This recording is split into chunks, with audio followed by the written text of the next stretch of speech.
It's time for Bring Your Own Lunch, a podcast for your whole face, with your host, Dave T. Koenig. All right, come on in, have a seat, welcome. This is the Bring Your Own Lunch podcast at bringyourownlunch.com and the magic of iTunes. As you heard at the top, my name is Dave T. Koenig, and I'm an actor, director, writer, producer, comedian, with a list of credits as long as your arm, as long as you have arms that are kind of like a T-Rex and have low expectations. And as of right now, I'm the host of this podcast, Bring Your Own Lunch, or BYOL if you're into acronyms, and who isn't. This is actually my second go-around with a podcast. A few years ago, I had done a podcast called the Commercials Free Podcast with my comedy partner in crime, Ken Pond. It is still up and available at thecommercials.tv if you want to go check that out at some point. It was a very comedic podcast. We would just goof around for endless amounts of times. We did some interviews, but really it was just me and Ken just flapping our gums for a while. And it was a lot of fun, and we did some really funny stuff there. I knew I wanted to do a new podcast, and Ken isn't involved in this one, so I had to come up with something new. And I'd always had the idea of interviewing people I knew, just sort of on a one-on-one basis. And about a year ago, I started to really try to think about what to do. I wasn't 100% sure. I just knew I wanted to do it. And around that time, I got very into a couple of podcasts. If you're a fan of the genre or the format or however you want to call podcasting, you probably are familiar with the WTF podcast. That's a podcast hosted by Mark Maron, really funny comedian and a super nice guy. In fact, he was nice enough to come on to the Commercials Free podcast with me and Ken one time. And if you haven't heard his show, it's terrific. It's him sitting down in person with a friend of his in the business, usually somebody who has great stories to tell, and I thought to myself, well, if there's going to be a show that I'm going to do, well, then that's the kind of show that I'd like to emulate. And I'll be fully upfront with you that you'll notice there is definitely some similarities between the format of this show and WTF, and I owe Mark a debt of gratitude. Where the two shows differ, to be honest, Mark Maron has been at it as a performer, comedian, actor, radio host for years and years and years, and he has amassed an incredible lineup of people who he knows by first name. And when you look at the guest list that he has on his show, the thing that I thought of was, how am I going to compete with that? You know, I don't necessarily know how many people ever listen to any podcast, but I knew that certainly some of the draw of his podcast is that he gets sometimes A-list celebrities on his show. In fact, if you go listen to his interview with Mel Brooks, and I sent him a note telling him this, I don't know if he ever saw it, but I said, hey, that is one of the best interviews I've ever heard ever with anyone. So Mark's show is very special that way, in that he gets to talk to some people who are really, really well-known, household names. And the good part about that is that I got to listen to some really awesome interviews in getting to know his show. The bad part was I got kind of stuck. I was kind of sort of stuck in neutral, trying to think about what to do with this show, because I thought, how am I going to get people to listen to this if I don't have A-list celebrities on it? And I know it seems silly in retrospect, but that's how I felt. I'm going to take a sip of water, by the way. Pardon me for that. This is Bring Your Own Lunch, so I suppose liquid is part of that. So I was stuck in neutral, and then I listened to a different podcast, and this is going to bear some explanation is necessary for this one. I am an actor, and I've been doing that for about 12, 13 years, and that's been my main source of employment and income and all that good stuff. Prior to that, when I was a child, I did some acting. Not a lot, but a little bit, going in and out of New York City for auditions and stuff, and I did a couple of things here and there. In between, I did a lot of different things. Right out of school, right out of college, I worked for a radio station on Long Island. I did some television production work. I was a writer.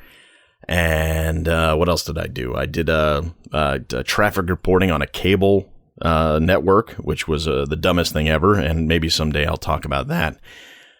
But perhaps the most unique part of my professional experience was the time I spent in the professional wrestling business.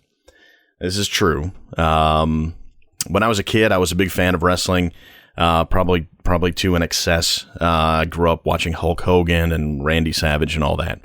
And I was pretty well obsessed with it throughout my formative years.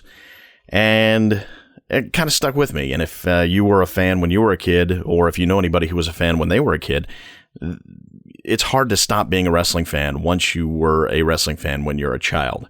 It just seemed one of those things that sticks with you. So it was a natural progression when, somewhere in the middle of my professional career, my mid-20s, I had the opportunity with some people I knew to start a wrestling-based website. Now, this is during the .com boom, 98, 99, 2000, back when everybody was throwing money on anything with a .com at the end of its name. And we started a site called WrestleStock.com. Now, the idea was it was like a stock exchange for professional wrestling, but no money was actually exchanged. It was sort of like the Hollywood Stock Exchange, if you remember that. And it crashed and burned like every .com, almost every .com back then. Won't go into the details of it, but we had some money that was afforded us. Somebody invested in our company, and then the money ran out prematurely, and then other things happened, and the thing just died. It died a painful death. And again, that may be something I talk about at some point. I have no idea. But during the time I was working on this project, I got very involved in the business end of professional wrestling. And that was what it was really fascinating to me as much as anything else, if not more, when I was a fan. I think I was really into the behind-the-scenes stuff. That, to me, was fascinating, as much as it, or if not more, than the stuff that was going on in the ring and stuff on TV. I wanted to know the behind-the-scenes stuff. And getting the chance to get involved on the level I did with this WrestleStock.com project, I got very, very involved, and it sort of fed that. So after the website died and I took some time to catch my breath, I still kept in touch with the business on a very, very passive level. You know, I have a couple friends who I maintained friendships with since then. But really, I would look at websites, and then those websites led me to another podcast, as I had mentioned, called The Art of Wrestling. The Art of Wrestling was started by a professional wrestler named Colt Cabana. Colt Cabana is a guy who wrestles out of Chicago, and he spent a lot of years wrestling in the independent circuit. The independents of professional wrestling are similar to the minor leagues of professional wrestling, but they are not necessarily affiliated with the big businesses or the big companies. Really, right now, the biggest company out there is WWE. The independents are not necessarily directly affiliated with WWE, but they operate on a similar level. The money's not as good. The travel is much, much harder. And the chances of making it are far, far less when you are on the independent level. But I think a lot of people who knew Colt Cabana before, they said that he was really talented, really personable, seemed to have all the attributes necessary to be a successful professional wrestler at the top level. He had his cup of coffee with WWE. He made it to TV. He was there for a little while, and then out of the blue, they said, "See ya." So they released him from his contract and sent him back to the independents from whence he came. Now, a lot of people might take that and give up, and nobody would fault them for it. But Colt Cabana went back to work on the independents and decided, and this is brilliant, I thought it was an amazingly savvy move. He decided to make a name for himself in an industry that wasn't necessarily connected to the one he was most familiar with. He started his own podcast called The Art of Wrestling. And rather than worry about finding household names to have on his show, Colt Cabana started to interview his friends that he'd made in all of his years on the independent circuit. And his only criteria for his guests was that he knew them and that he was friends with them and that he knew that they were cool. So he started doing that. on a weekly basis, interviewing his friends. And the theme of the whole thing was to interview people, not like a news interview, but a sit-down chat and try to capture the kind of conversations that he might have with his friends in wrestling in the locker room. He wanted to capture that feeling, record it, and bring it to a bigger audience. And I've listened to tons of his podcasts. And I'll be honest, some of the names I've known, some of the names you might know, some of the names I never heard of. And it doesn't necessarily matter in terms of the quality of the show. I found that to be very, very fascinating because everybody who's on his show has a great rapport with him. They have got great stories to tell. And I learned a new respect for people I'd never heard before. So how does this all fit into what I'm doing now? Well, in thinking about the podcast I wanted to do, I looked at what Colt had done with the art of wrestling, and I said, you know what? I've been in this business for 12, 13 years. I've met a ton of people who are incredibly talented, incredibly interesting, have great stories to tell. Even though you may not have heard their names, they are still somebody I think you should know more about. So that's my idea. That is my take on what Colt Cabana has done. And I wrote him an email saying, look, you inspired me to do this because I want to do what he did for people I know in the acting, performing, entertaining world, the way he's been doing that for the pro wrestling world. And rather than trying to capture the conversations we might have, me and fellow actors, me and fellow performers might have in the locker room, because we really don't have a locker room, but we are often forced to spend a great deal of time with one another, whether it's in the waiting room at auditions or more specifically, when you book a gig doing a commercial or a film or a TV show. It's the old phrase, hurry up and wait. You have a lot of time on your hands. So invariably, we just sit and talk. We talk the business. We talk about life. We talk about anything and everything under the sun. And a lot of times that will happen at catering, when you have meal breaks, or at craft service, which is that giant table you may know about when you go to film or TV or commercial shoots that's just filled with snack food, and that's one of my favorite places to go when I'm working. So those conversations happen over food, and that's what I want to try to capture, those conversations that I have with my fellow performers, and bring them to you and introduce you to some people who you may not know, but I think you're going to enjoy. And because this is podcasting and there is no budget, and we're all doing this out of love and certainly not necessarily out of the financial potential for it, I don't have catering. So my suggestion to you is bring your own lunch. There's a couple people I want to say hi to and say thank you to. First of all, you heard some really cool music here. That music is provided by a band called Banuba. They're a New York-based band, and they are fantastic. They're great live, and I should highly suggest that you check them out. Banuba.net is their website, BANOOBA.net. You can check them out. They're really popular in the Caribbean, which is great, and go there. You can download their music. You can sample some of their music and check out what they do. And got a great vibe, and they're a great live band. So do check them out. If you want, there's a web link on my website, bringyourownlunch.com, to the Manuba site, if for some reason you didn't catch the spelling there. And thanks to Kevin Torres for hooking that up.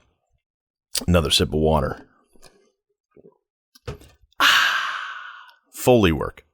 I also want to say thanks to This Theater, 154 West 29th Street in New York City. If that address is perhaps familiar to you, that is the location, or at least the former location, of the People's Improv Theater.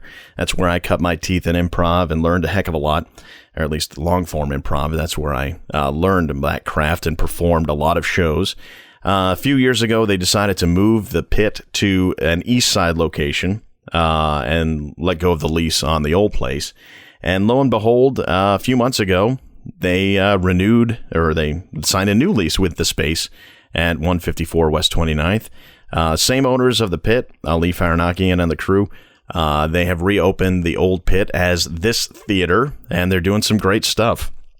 Go to thistheater.com to check out what they're doing. Speaking of This Theater, July 28th. This is my first ever professional plug here on this show. The New York Short Film Shootout. That is a production that I am co-producing with Vinny Petrosini. It's a short film showcase for people who have films and want to see them or get them shown in front of people. So that's our premiere event, the New York Short Film Shootout. We've got a great lineup of 5 films. There's a little more information about it. You can search for it on Facebook. Just do a search for the New York Short Film Shootout. And if you'd like to come join us, we're expecting a bunch of people to buy tickets. So hopefully by the time you read this, it won't be too late. But if you are around on July 28th, 2014, that is, and you got $8 to spare, well, come join us for some great films that deserve plenty of eyeballs. All right, I think that's about it. By the way, if you want to get involved in this show on some level, don't forget to go to the website, bringyourownlunch.com. There's our Twitter link and our Facebook link. And if you want to advertise on this show, as I can admit to you fully, this is a money grab. That's the only reason I'm doing this. I just contradicted my own self, which is fun. Whatever. Anyway, you can get in touch with us. Just send an email to advertising@bringyourownlunch.com. My very first guest on the very first episode of Bring Your Own Lunch is Abigoliah Schamaun. And I admit, every time I say her last name, I want to say it like a bad Michael Jackson impersonator. Schamaun. Schamaun. Schamaun. Hey. I don't know, there's a little more James Brown there. But anyway, Abigoliah is an old friend of mine. She and I met through the People's Improv Theater. We both did improv there. And since then, she has forged herself a really nice stand-up comedy career. She's been pounding the pavement for a good 5 years, and she's gotten herself to the point where she's done some really good work here in the States. But even more importantly, she's become very popular in Europe.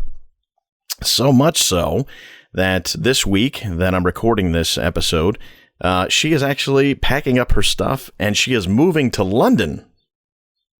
And she is going to ply her wares across the pond, as they say. Abigoliah is one of a kind. She's really fascinating to listen to.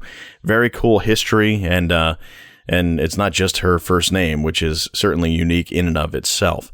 I had a great time chatting with her, and we go over some subjects that are just silly and some are fun, and we get a little bit serious, and I think this is a really good way to get to know who Abigoliah is. And if you're in Europe and you're in London or Norway or there's some other areas that she said she's going to Scotland to go to the Edinburgh Festival. This is sort of a prelude and a little bit of a taste of who this person is, who you might be going to see at a comedy club near you in the very near future, presuming you are in Europe. So here's my conversation with Abigoliah Schamaun. I hope you enjoyed. By the way, I think this is the first time I've seen you with that new haircut. I don't think we've seen each other in years. No, I think you're right. I think the last time. Well, actually, no. I saw you.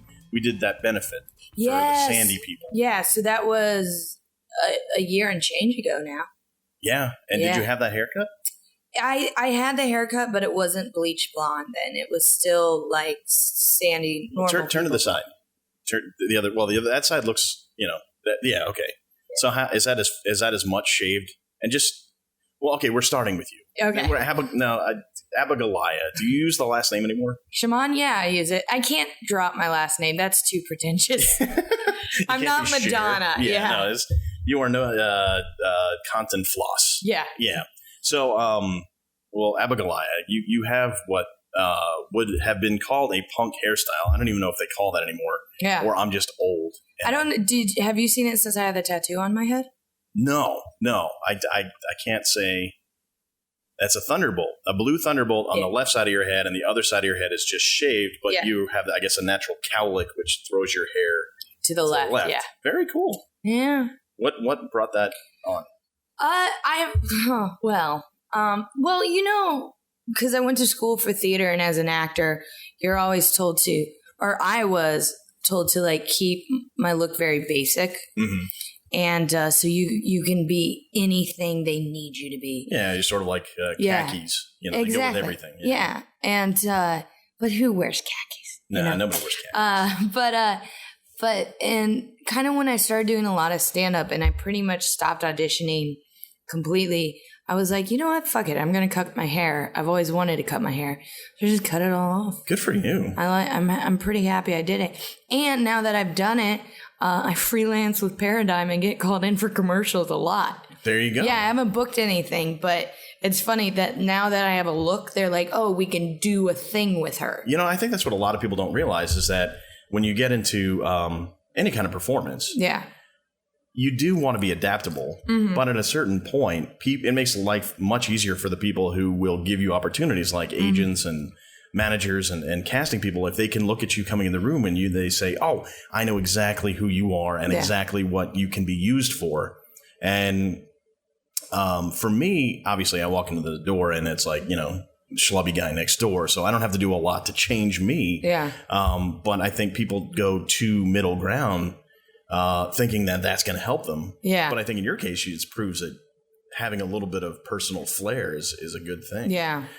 Especially today when you look at TV and there's so many people who are not what you'd call normal everyday looks. You know, like office workers and such. They put a lot of people with a variety of looks on TV now, and it's smart. Good move. Yeah, I remember I don't watch a lot of commercials because, you know, with Netflix and everything, you just don't.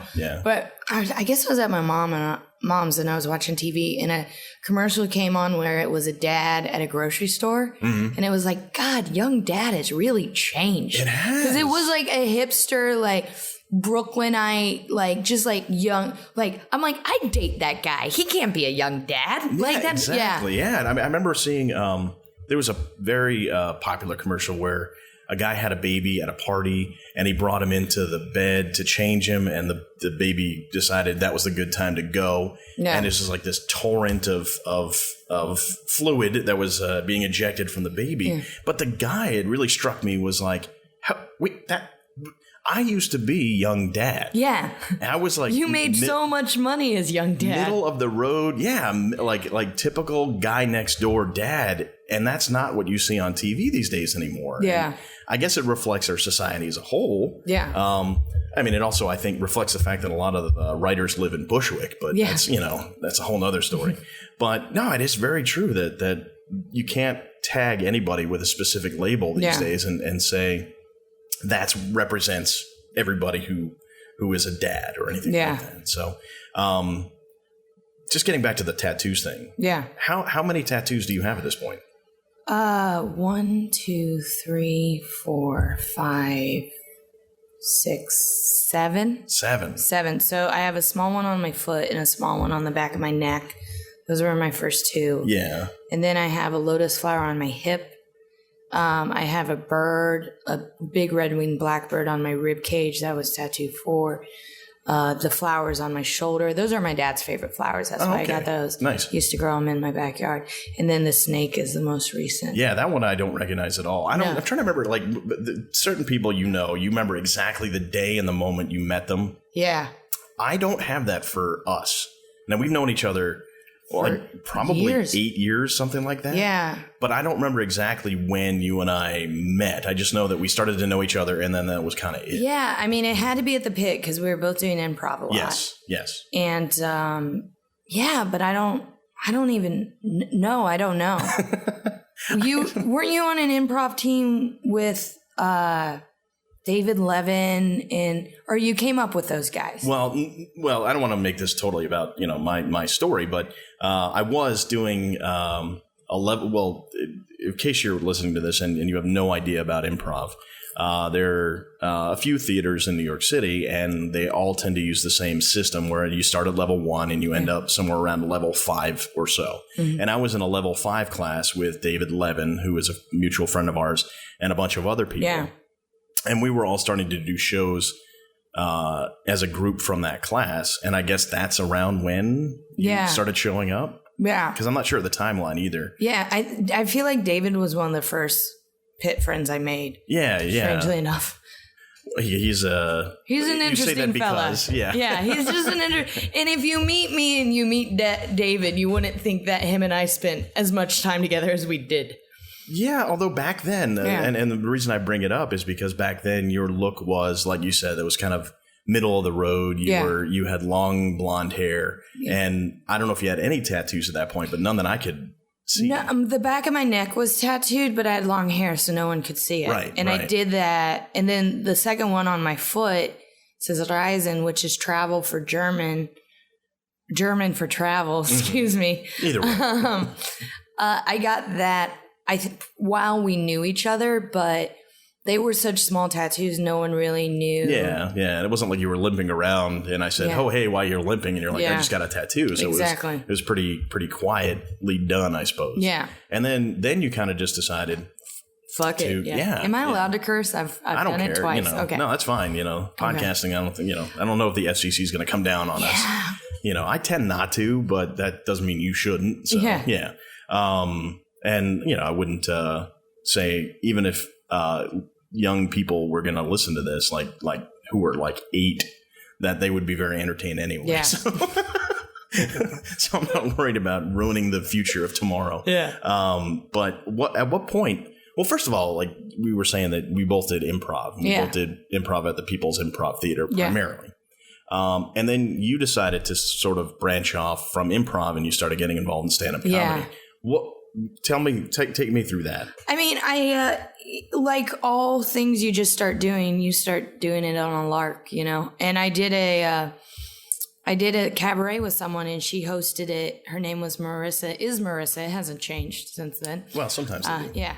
Marissa, and I was like, you're really funny. She's like, you're really funny. Have you ever done stand-up? No, I've always wanted to. Let's go to an open mic. And we went to an open mic, and I was just hooked. I was like, this is it. And she dropped off of it. She wasn't as into it as I was. And so now I don't talk to her anymore because I only talk to comedians. but yeah, I mean, I really like stand up because you're just so in control of your own destiny and your own fate and your own work ethic. Like with improv, as you know, you have to get a group together and you have to organize practices, and a certain number of you guys have to be there to make it worth it. And with musical theater or auditioning for stuff, you're at the mercy of who's ever behind that table. And for musical theater, you're singing 8 bars with an accompanist you've never met.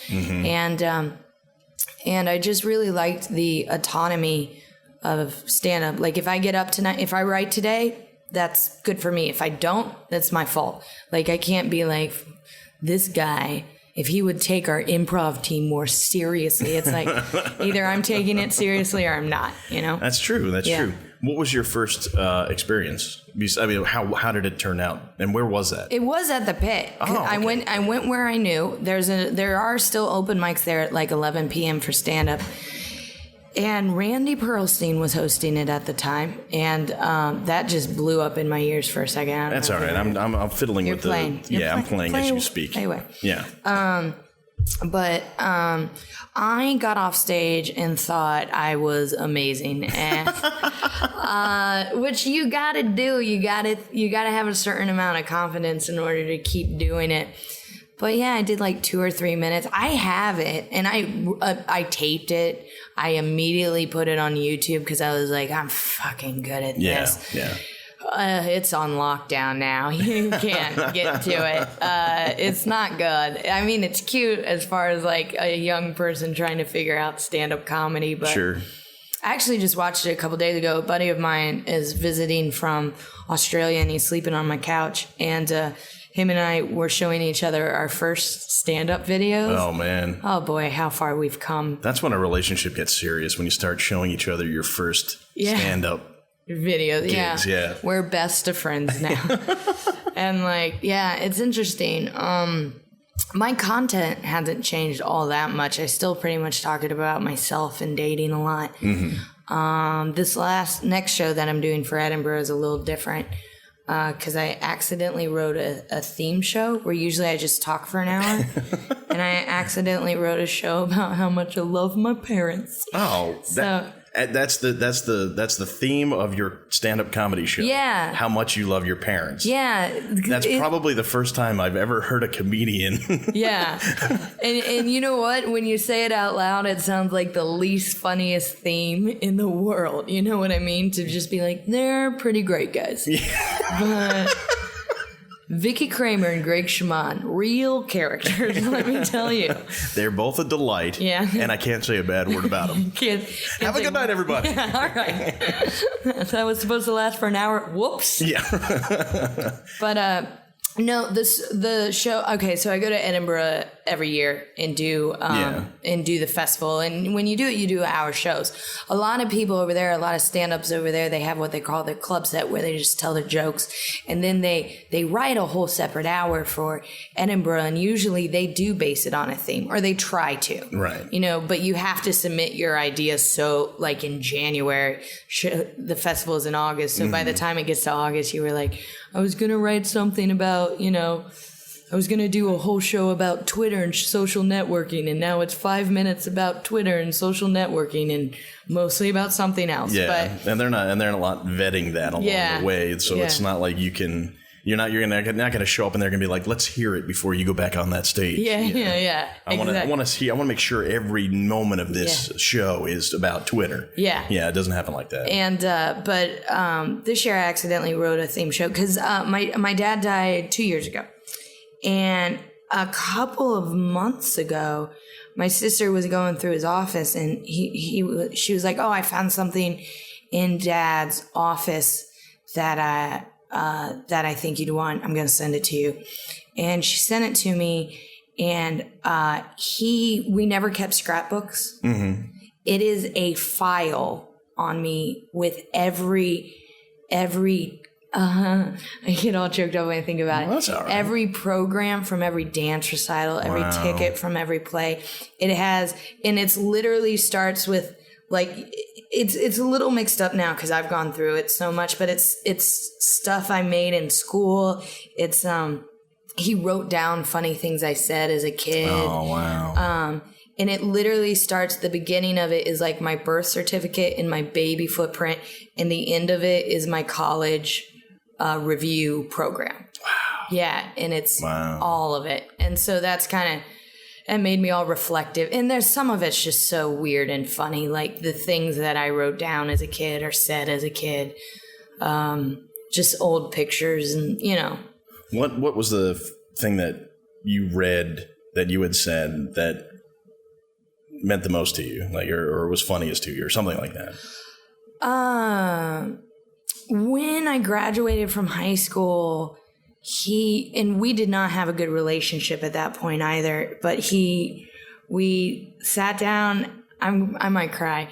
Right. We sat down at Bob Evans, and I was being just, you know how when you're angry at your dad, and my parents didn't have a good relationship, long story short. Okay. We don't have to go too far into it. Okay. But and he gave me an Edward Degas, what are they called? Statue of girl with the ballerina turn left. It's actually right there. Oh. Do you know that statue? You know, first thing I looked at it was your G.I. Joe. So no, it's not the G.I. Joe. It's okay. Yes. That, bronze. Yeah, yes. And in a book of like kind of like a picture book of lyrics. You know how you can do that with this song called "I Hope You Dance." Oh wow.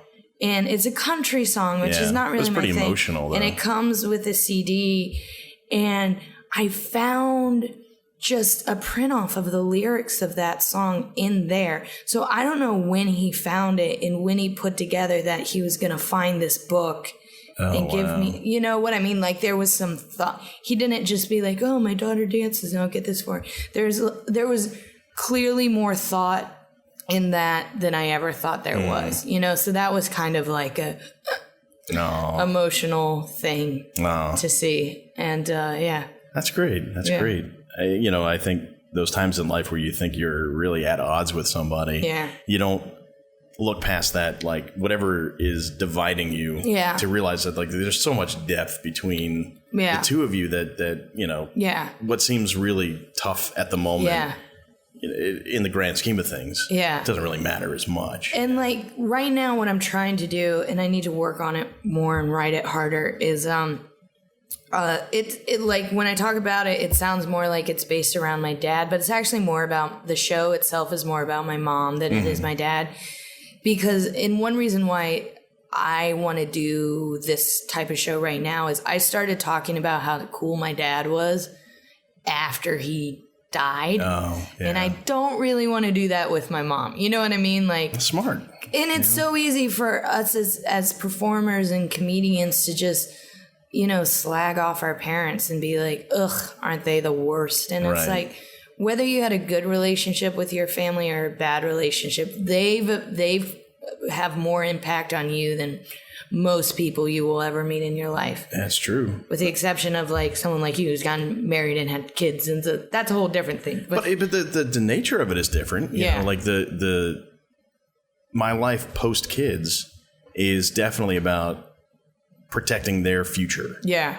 But I see now that my parents took that job pretty seriously too. Yeah. So it's like I look at my parents and I have much more appreciation for what they did for me than I ever did until I had my own kids. Yeah. So the importance of them in my life hasn't changed at all. Yeah. It's just a completely different relationship to who I am as a person. Yeah. So I think, you're right that kids and getting married and all that stuff, and feel free to eat the fries. Your fries are getting cold too. That's okay. We'll talk They're about delicious. those. We'll talk about that in a second because this is the lunch for today.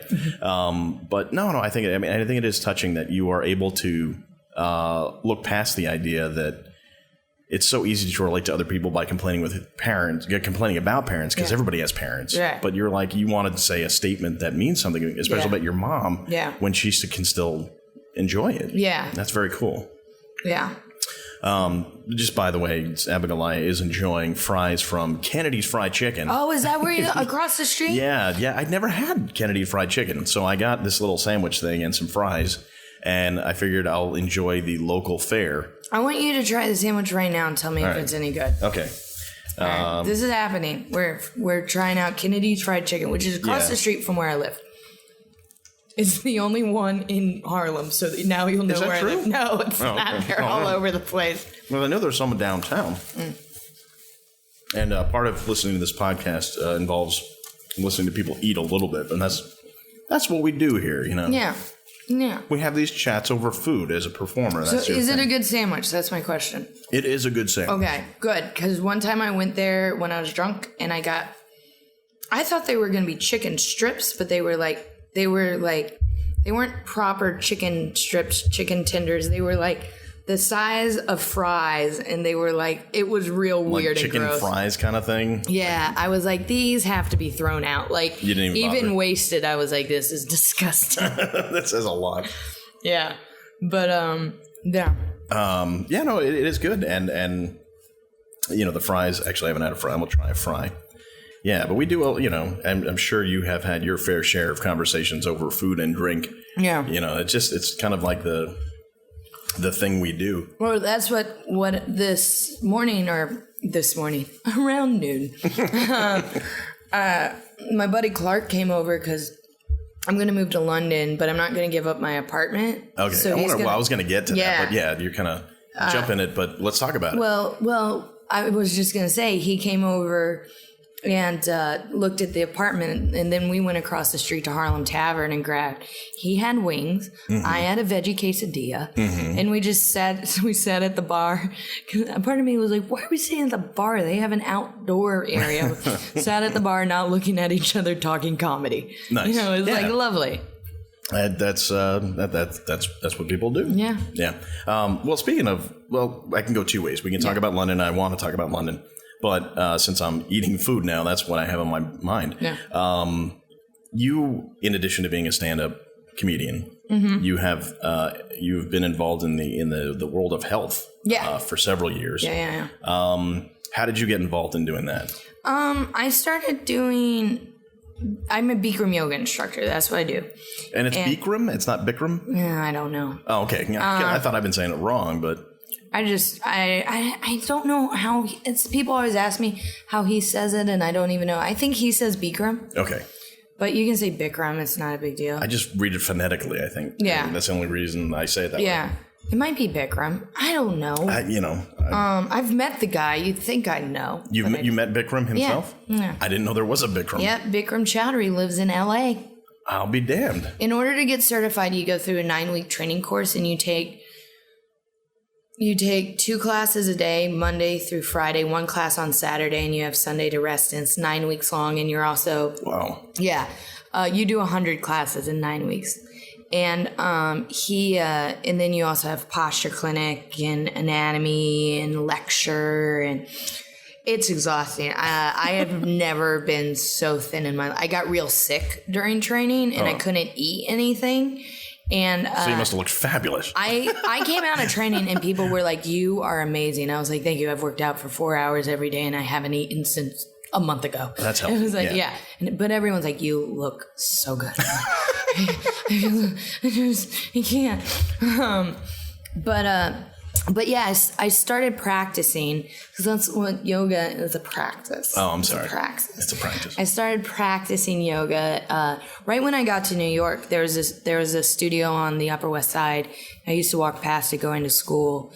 So I was like, I'm going to try that out. And I started practicing in 2004 on October 31st. I took a class at 7 a.m.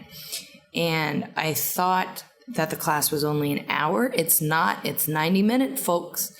Wow. And I was like, this is pretty, I felt like, because you're so sweaty and it's for somebody who doesn't know, what makes Bikram yoga or Bikram yoga? Yeah. We don't need to dwell on that. Bikram. What makes B yoga? Yeah. Well, it's a 90-minute series. It's 26 postures, 2 breathing exercises, and it's always at 26 postures, 2 breathing exercises. It's done in a heated room. It's done in a room that's about 105 degrees, give or take, with humidity. And so I did that, and I just kept going back, and I started doing work study, which you work there 1 day a week, and you get free classes. And then as soon as I graduated college, I went off to teacher training. Wow. And I think my parents were like, what? It's like, this is what I want to do. I'm so glad I did it. My relationship with yoga has been the longest relationship I've ever been in. There's times when I really have disliked it and I've not liked teaching a lot. And there are times when I've just absolutely loved it. But it's, as far as a bread and butter job goes, it's great because I always tell people it keeps you rich enough to pay the bills, but poor enough to keep the dream alive. That's pretty good. And you're working with people who are happy and doing something they want. And, I've never waited tables, but from what I hear, it's much better than waiting tables. I would guess, because people have never, ever said, I love waiting tables. Yeah. Especially if they're trying to do something else. Yeah. You never hear somebody rave about how happy they are to be waiting tables. But in your case, you found something that you like to do, not just professionally, but also to do yourself. Yeah. Which is kind of rare. Yeah. It's a nice thing to find. Yeah.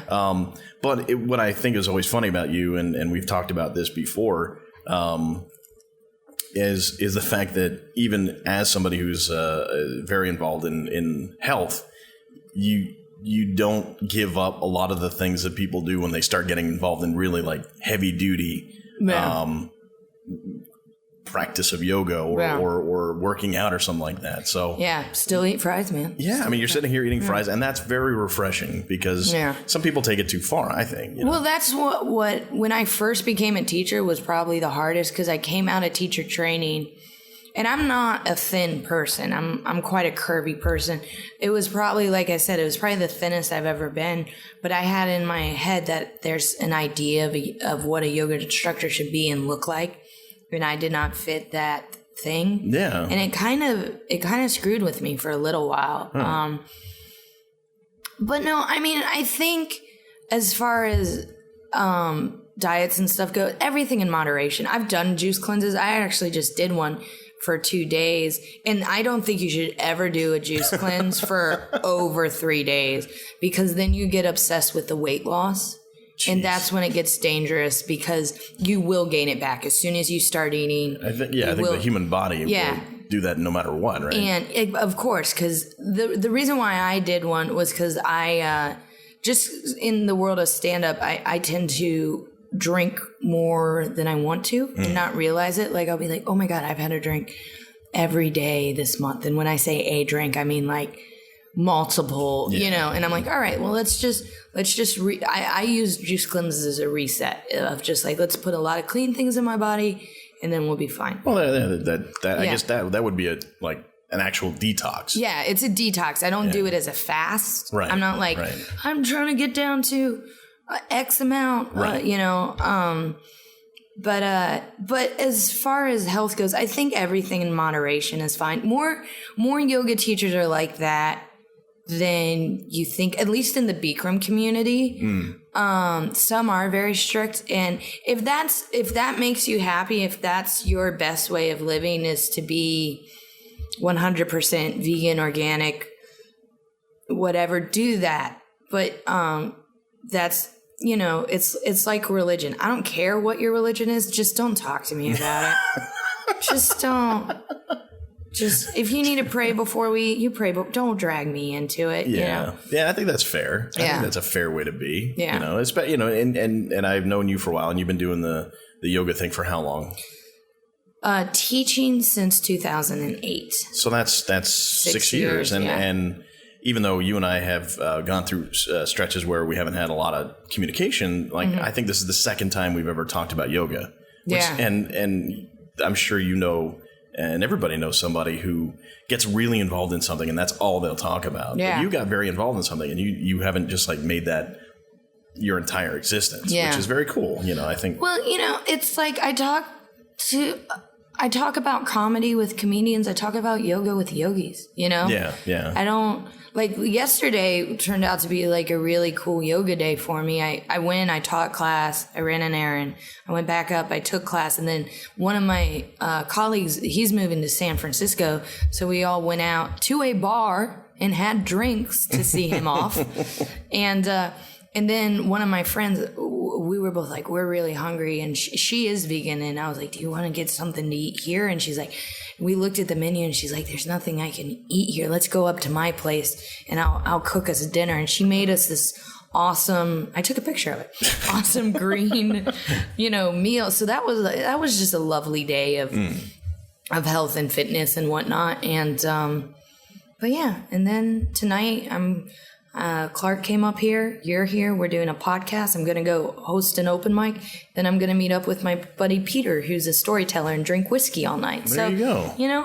You got to keep a nice rounded Yeah. existence. I think that's the key. What's always gotten me in trouble with health and fitness is when I've gotten really absolute about it. And I'm very private about actually what I eat. Like when I did a juice cleanse, I don't tell anyone. Yeah. So yeah. My roommate's not here. That's why I did one. Oh, okay. Because sure. Not that she cares, but I don't want to because you do kind of obsess over it. But whenever I've been like, I'm going to go vegan. One time I tried to go on a raw food diet. That didn't work. That lasted an hour. Yeah, exactly. And then someone brought fries and it was done. Yeah. But yeah, so long as you just kind of live a rounded life of exercise and eat well, but do the other things you want to do, you'll be fine, you'll be healthy. It's when you go to one stream or the other that I totally agree with that. Yeah. I think that's the secret right there. All right, so yoga and health aside, let's talk career. Now, I know where you're going and I want to talk about that, but let's get to that sort of tipping point, because you were doing improv. You had studied musical theater, right? Yeah. And where would you study that? The American Musical and Dramatic Academy. Okay. How was that experience? AMDA. I loved it. Some people really don't like AMDA after they come out of it. I had the best experience ever. Good. Awesome. Yeah. And then you were doing improv, and then you transitioned to comedy. And for a lot of people, so many stand-ups picture it that way. Wow. I want to just point out, if you didn't hear it, Dave said you were doing improv, then you transitioned into comedy, and that's exactly what I did. Yes. Wow. I meant that in no way whatsoever to have any You hidden just meaning lost 4 listeners. I know. So we're down to like 6. Yeah. Yeah. Well, it cuts down on the number of people who might know you went on a juice fast. Yeah, So, there we go. Yeah, there we go. I'm doing my best to alienate as many people as possible to protect your secret food identity. Yeah. You transitioned from improv to stand-up comedy. There we go. And oh boy, I'm not editing it out. I refuse. No. So you are doing stand-up comedy, and like with anything else, there's that period where you have to sort of grow into it and find your voice, and get a sense that, hey, I can do this. Yeah. When was that for you? When did I feel like I found my voice? Well, when did you figure out that, hey, this is something I can do? Because you've done a lot in the time you've been doing it, but there was that point where I'm sure that...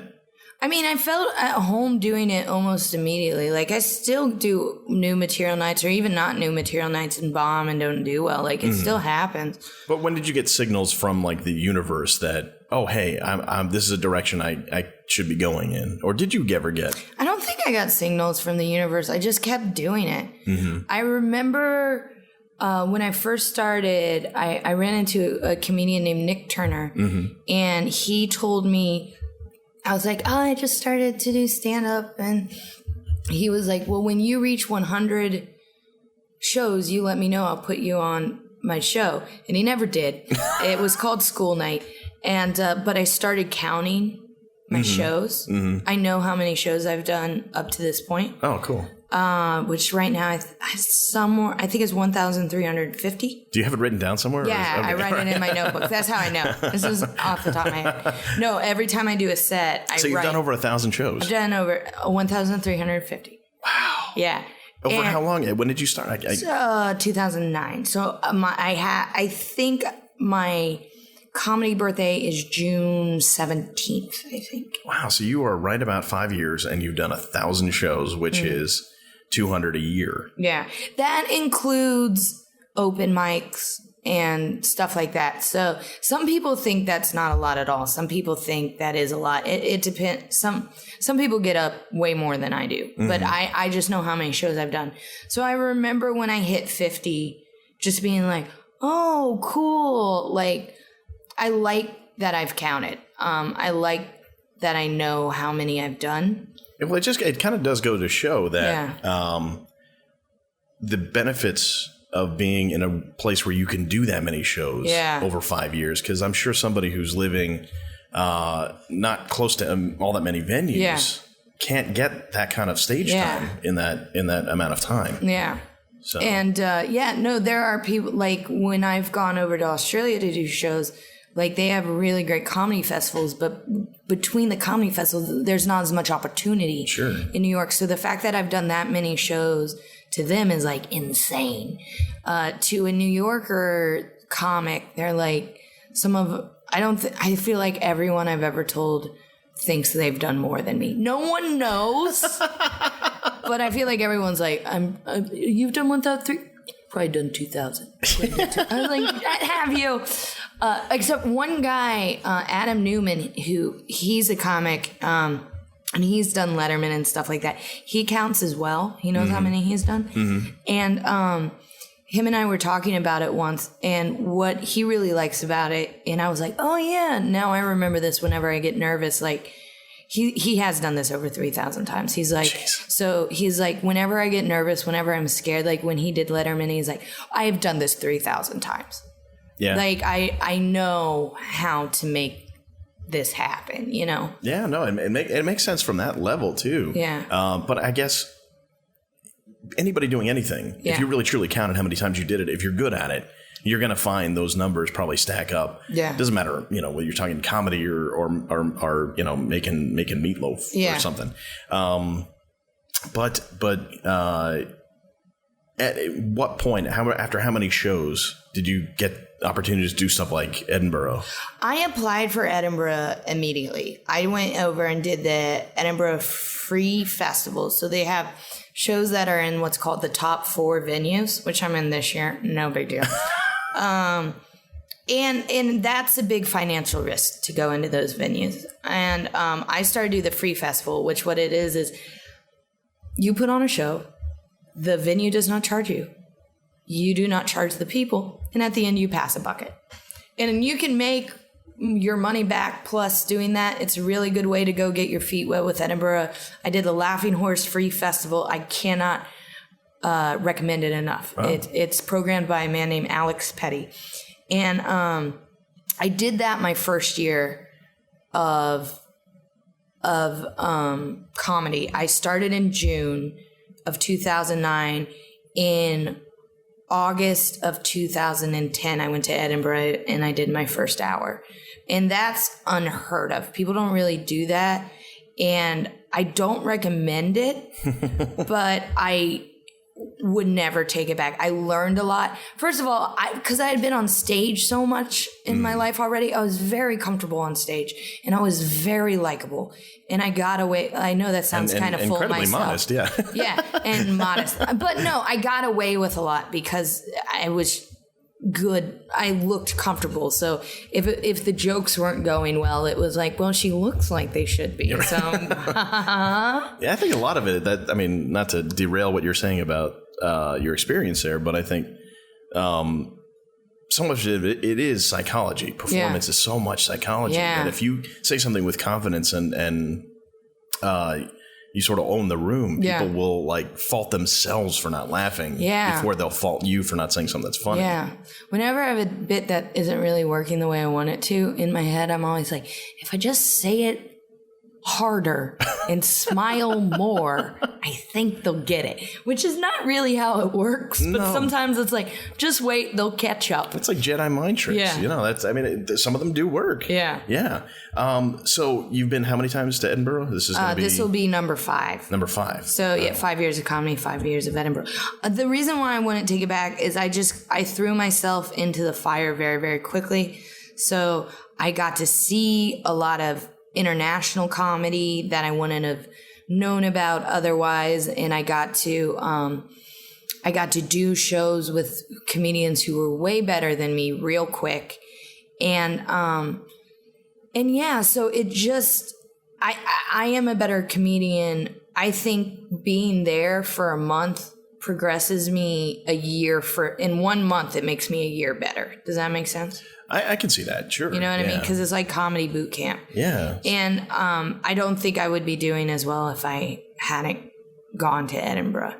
But it's not for the faint of heart. Like, it's a lot of work. How long are you going to be there for? Or how long have you been there before? It's a month-long festival. You stay for the whole month? And I do the whole month. You do the show every day. You get 1 day off. Wow. Yeah. That's pretty hardcore. Yeah. Yeah. I mean, it is hardcore, but like whenever we do it, we're like, oh, this is like our Vietnam. Is it? Because you do 3 shows, you get drunk until 4 a.m. and you wake up and do it again. It's not like there's a lot riding on it career-wise, especially for me this year. It does sound a lot like Vietnam. Yeah. But I mean, you have reviewers tearing a year's work of worth just apart in one little review. Sure. And some shows are awesome and some audiences hate you. And so it's just for sensitive comedians with big egos, it's very, it's a big up and down. But I don't know, whenever people are like, comedy is like one of the hardest things to do, I'm like, well, it's not coal mining or brain surgery. That's true. Like, it's just psychologically it might be tough, but it definitely is not.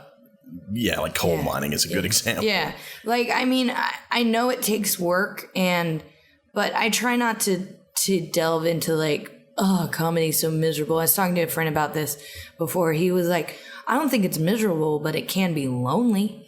And I think people often confuse loneliness for being miserable. So I think part of being able to get through that is learning to enjoy your own company. That helps. Yeah. Sure.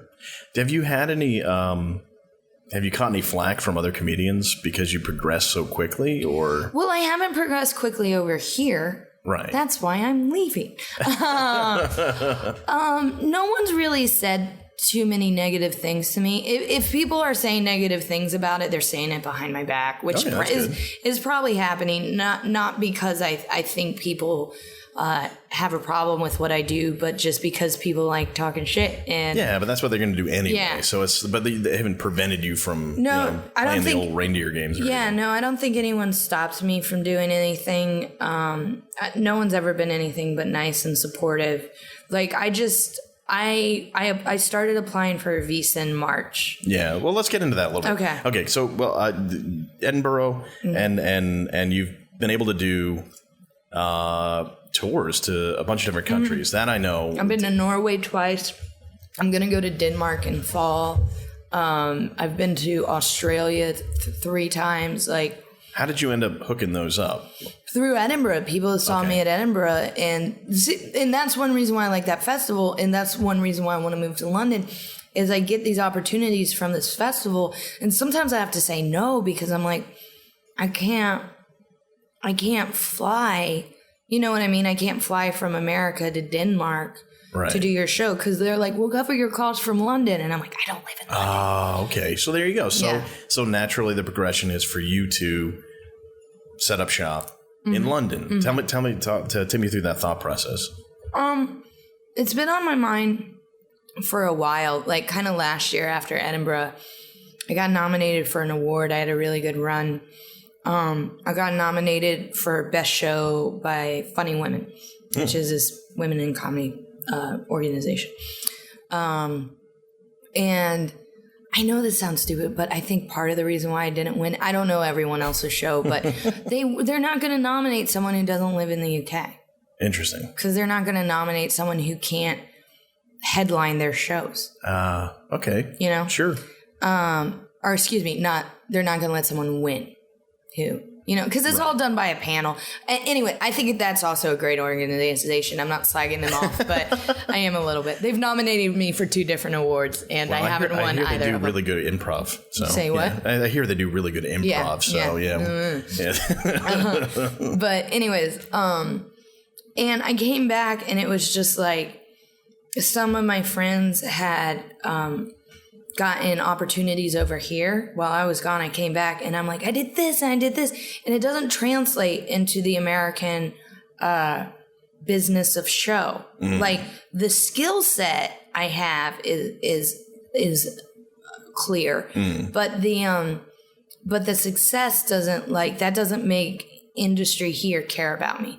Where it makes industry over there care about me a little more. And by no means am I famous over there or super, super successful. I think some people think that, and that's not the case. But maybe it is a little bit. No, it's not. but it's true, though. You go to Europe, and I did some work in Norway, and I think there probably are opportunities in Europe for people who, let's say somebody here who fits the character actor mold. Yeah. They'll be seen as a character actor. But in Europe, they'll put somebody who's a character actor as the lead in something. Yeah. From an acting standpoint. Yeah. It's not necessarily as driven by movie star looks. Yeah. It's about what's appropriate for that role. Yeah. And I'm sure in comedy it works very similarly. Yeah, and I think there's a greater appreciation for live comedy there. Like, in London, they have new material nights. So acts trying out new material. Audience come to it like an open mic, but audience actually show up to it. Wow. And they charge £5. Huh. That's like $8. Yeah, that's not nothing. And that's a night out for them. That's like a fun, cheap night out. Whereas here, everyone has their free show and they're just begging people to come to. You know, and it's just a different way of working. And I've been in New York. Like I said, I moved here when I was 18. I'm 28 now. I've been here for 10 years. I've been doing stand-up here for what will be 5.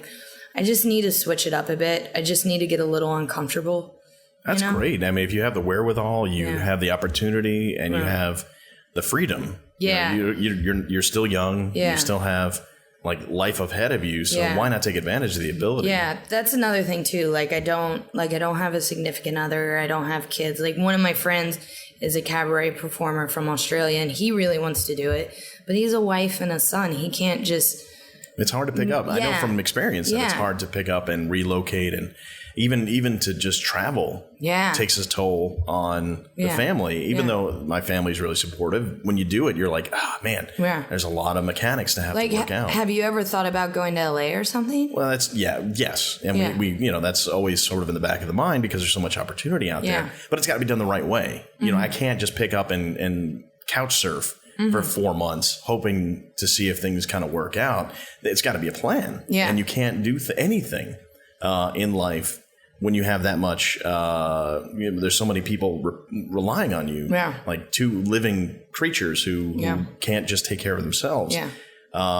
You have to plan things out much more carefully. No. And I'm sure your plan to go to London is not like, you're not just kind of freewheeling it. I'm sure you have a plan, but I don't mean to diminish like the plans you might have, but you can't just go on a whim the way you might have. And I mean, there's still some things worked out. Like, I don't know where I'm going to live yet. Oh, that's a detail. Yeah. You know, that's something to figure out. But, it's like New York. You can't really look for apartments 3 months out. Yeah, you have to go that makes sense. So that's just kind of a tricky situation. Do you have gigs lined up? I have gigs lined up. I have people to email to follow up about getting more gigs lined up. And what I'm doing is I leave July 19th. I'm doing a week of previews in London. And then I go to Edinburgh and I do this hour show for a month. And the plan there is to get industry to the show, to get support from like an agent or get, book more gigs off Edinburgh. And a buddy of mine who is a UK comic who just got a BBC pilot. Wow. Alexis, when I was thinking about going into the top 4 and I wanted to get out of the free festival, he was like, I book so many of my a year's gig off of Edinburgh. Wow. That he was like, if you're going to do it and you're going to invest the money to be in a paid venue, then be here for a year afterwards to reap the rewards. That's smart. I mean, I think it's probably pretty good universal advice. Yeah. If you're going to do something and invest yourself in something, have a follow-up strategy. Yeah. And you probably are going to thank that guy for giving you that advice for a long time. Yeah. Because otherwise it is sort of just like on a whim. Like if I were to go out to LA and just couch surf for 4 months and then nothing happens and I have to come back. Yeah. I will have wasted not just my time, but my family's time and critical other stuff. Yeah. But if you have a strategy ahead of time, it means a lot more, I think. So good for you. Yeah. Just a couple of, we could talk like for 8 hours. Yeah. But I'm trying to think of I don't want to do that. Like, where do you see yourself in 5 years? I don't know where I see myself. Do you have like a specific career goal? No. I've decided because Cabaret is on Broadway right now and I'm going to move to London that I want them to open it up in London as well. And I play Sally Bowles opposite Alan Cumming. But that's more of wishful thinking than anything else. Hey, that's a strategy. That's a strategy. That's a bona fide strategy right there. Where do I see myself in 5 years? No, don't even answer that one. Because it's such a silly question because nobody really knows. But it's more about like what is your long term? I know I'm going to be in London for a year. That's good. I want... in that year, I'll just put it out there. I'll put it out into the world. Why not? Yeah, let's do that. I want in that year to do a lot of panel shows in the UK, which are like very big there. If you know it, like 8 out of 10 cats QI. So Never Mind the Buzzcocks. Never Mind the Buzzcocks. Yeah, that still exists. Okay. I want to make my television debut as a stand-up there on like the Apollo. Or Good News. It's ironic that you'd move from Harlem to London to become stand-up on the Apollo. Yeah, isn't it? Yeah. When I found out that they have a live at the Apollo, I was like, oh, cool. And then I like clicked to watch it because it's all on YouTube. I was like, why is Jimmy Carr on live? Oh, this is a different Apollo. Do they have the stump that you rub before? No, it's a totally different thing. That's kind of disappointing. It's a different Apollo. It's the Apollo Hammersmith, the Hammersmith Apollo. It has nothing to do with the Harlem Renaissance or black culture or it's just a big theater with a showcase. But it has Jimmy Carr. But it has Jimmy Carr. That's pretty good. And I I want all that to happen. My visa lasts a year. Mm-hmm. I'll probably renew and stay for another year and then decide whether I want to come home or not. That's about as much as anybody could ask. I'm not even going to bother asking you about like past that. That's pretty good. Yeah. For the stage. Yeah. Right now, today, my plan is to be in London for 2 years and get stuff done there. Awesome. Well, how can people keep in touch and follow you and all that good stuff? I have a website that really needs updated, Abigoliah.com. And I have a Twitter and Facebook I'm pretty regular on. Why do we have websites anymore? Well, you know what I mean? I think it's just, it's funny. In 10 years, so much has happened on the web. Yeah. That we already have like passe things on the web. Like you have a website, but it's kind of an old school mentality. Yeah. But that was like 4 years ago. Yeah. Yeah. Well, that's why it needs updated, because I got it when I first went to Edinburgh and I needed a website, and it's got it. If you want to see pictures of me with long hair doing yoga, it's just weird. But Abigoliah on Twitter, Google the name Abigoliah and it's all me that shows up. You do have a go ahead. Sorry. Can I tell you, this has nothing to do with what we're talking about, but can I tell you the creepiest story? Sure. So I do the online dating and I do the Tinder.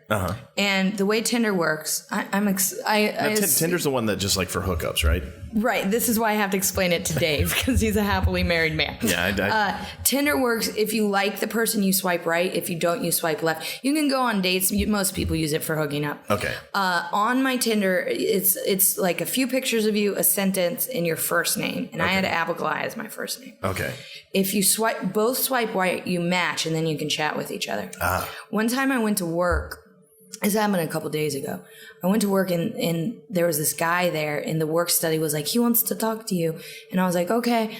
And he was like, hi, I'm Mike. And I was like, you're weird looking. Like, you know how you can tell something's off about someone right away? Sure. Absolutely. That.